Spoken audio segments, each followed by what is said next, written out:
If you dig under my feet, you will find things that you don't want to see. Things that I hide. Oh, hello there guys. Welcome to my little slice of Minecraft. We're here at the Dust Post, which is my little mining outpost. The actual mine's down over there. You flop on down there to get killed in the Nether. So yes, the point of this video is I'm going to show you guys the little tower that I've made. As you can see, I can't even walk in a straight line in this game, so the fact that I've been able to build a tower is nothing short of a goddamn miracle. This extremely slow booster just takes me from the dust post, which is teetering off there in the background, to the dust bunker, which is underneath here. Fun fact, I learned that water instantly destroys rail carts. So if you ever have the clever idea to just, you know, make yourself a cool little waterfall entrance, don't do it. Unless you want to do something stupid like a jump, but yeah, that'll be another video. So here's our little dust bunker, conveniently named should I ever fall off something tall and forget it entirely. I'm going to totally spurge out later and take out these fence posts here, because grass won't grow on dirt that has a fence post on it, so having a total spurge about that one. But yes, this gargantuan monstrosity of cobblestone and iron is my little tower. Basically, this front part here has the booster to summon the minecarts, and that back bit there has all the boosters and mechanisms to launch it, but we'll see those better once we get up there. Again, I'm going to have to build some kind of veranda and walkway. This is why I play in peaceful. Fucking creepers. Actually, that little bit I came in on there, I lost about 3 times to creepers in the same night, because I'd rebuild it and they'd blow it up, and I'd rebuild it and they'd blow it up. So for now I'm playing on peaceful. Don't ask about the dirt. Just no. Initially this tower, I always built this tower with the intention of having some kind of minecarts. Some kind of minecarts go across it, but I just kind of delayed it, and then I built the dust post and got lost in the mines down there for a good week. God, it's complete dog's breakfast up here. That used to be the old way. It used to be a staircase that just went straight up, but I kind of had to fill it in. But this here is the basic cart summoning system. These boosters are completely useless. As soon as you save and quit, they stop working. But basically, fairly simple system. Just gets boosted on the way through. It's on an infinite loop, a closed loop. This is what the redstone does. It changes it there. I'll just wait for this one to go past. Down here is the minecart stacker. Now I'm stupid and I don't actually have enough iron to make any more minecarts. Even that one there I stole from that little system down there. But normally what would happen is this redstone wire would flip this, that would come screaming around here, collect a cart in the stack and deposit it just where that cart goes down there, and start the infinite loop again.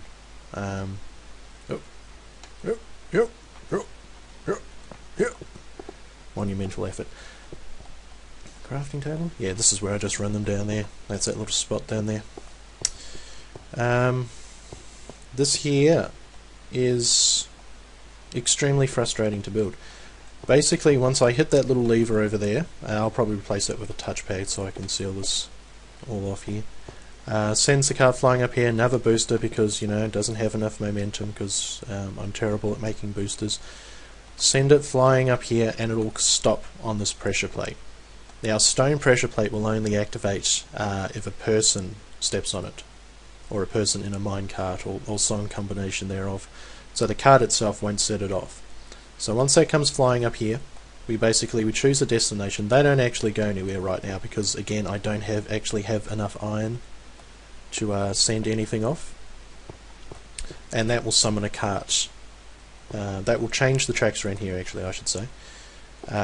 It's just simple, you know, flicking these around. Because of the way carts work in Minecraft, even though these are curved, it'll actually just kind of and skip right over it. So anyone that's not activated, it'll simply fly straight past. And the activation simply flips these around, so you come up and go straight into a block. And down here's the second level. Again, see, this is where I ran out of iron.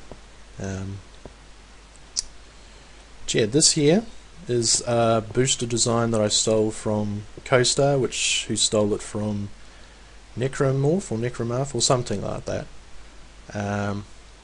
Basically, the switch up there that's activated by the pressure plate, these are the wires that come down here, simply changes that little track here around, sends the booster flying up to another booster, because the rise is quite steep here.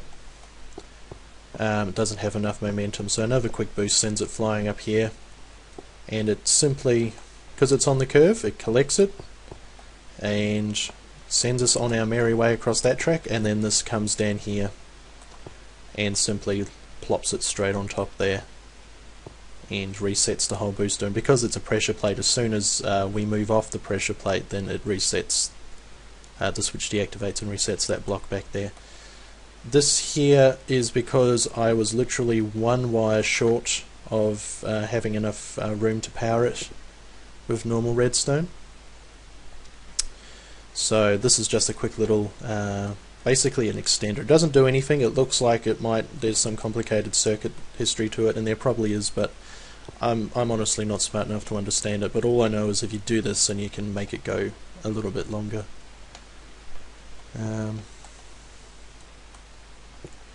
Let's have a look, see anything interesting up here. Not really, no. These here are going to have to extend all the way down through these to that little bit there, for instance, in order to flick it. So it's going to end up being fairly cramped in here. It's even more cramped, I should say. Oh.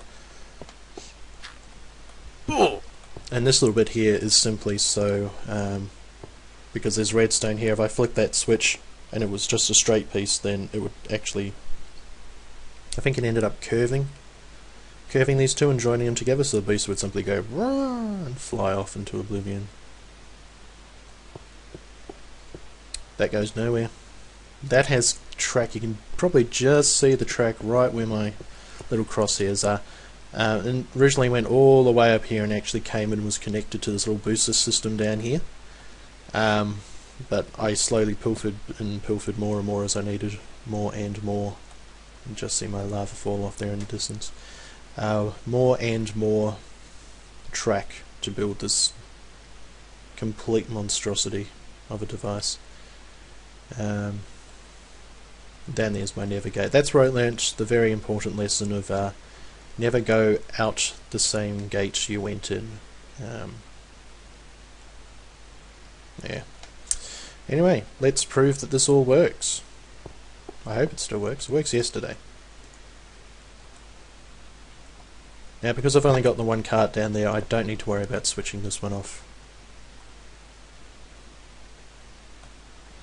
Oh, son of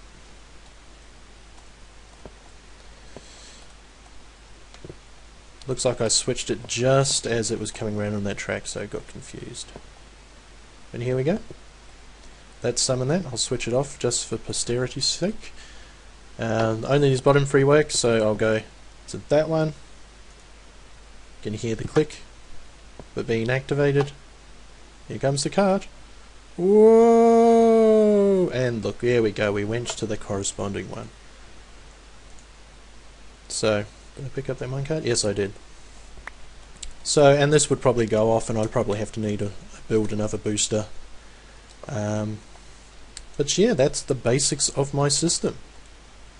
It is completely awful looking, horribly inefficient, and will probably need to be completely rebuilt at some stage, but too much blood, sweat and tears has gone into it to tear it down right this second, so maybe this afternoon.